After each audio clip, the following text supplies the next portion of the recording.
Why, my brothers? The remembrance of Allah, the Prophet of Allah, he says, sallallahu alayhi wasallam, amazing, amazing. He says, sallallahu alayhi wasallam, and please, don't listen to me so you can be entertained. Brother, you know your heart, you know your heart. Rip your heart out today and put it on the table. And for God's sake, for Allah's sake, just once in your life, let your heart move, bro. Let it move. Let it move. Let it listen and absorb.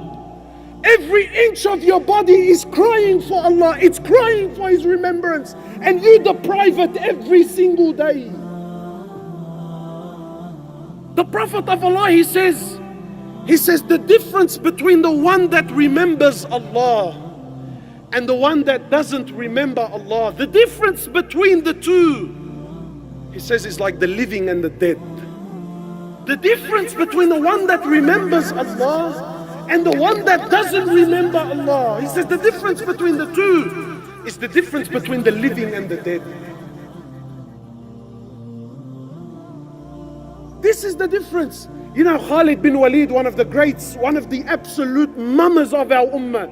Khalid bin Walid, there's a particular narration when they were facing the Romans. And Khalid bin Walid was an absolute wild horse, just an absolute gun. So Khalid bin Walid used to wait for the Muslim army to go to sleep at night.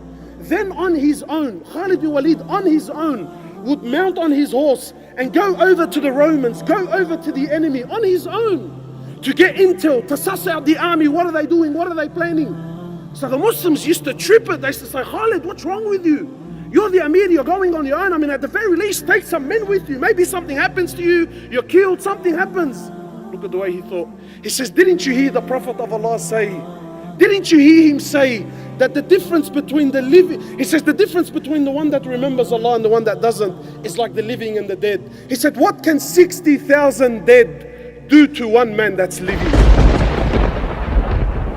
What can they do to me? Why? Because when you remember Allah, my brothers, wallahi, your heart comes to life. To remember Allah subhanahu wa ta'ala is a sign of true love. True love.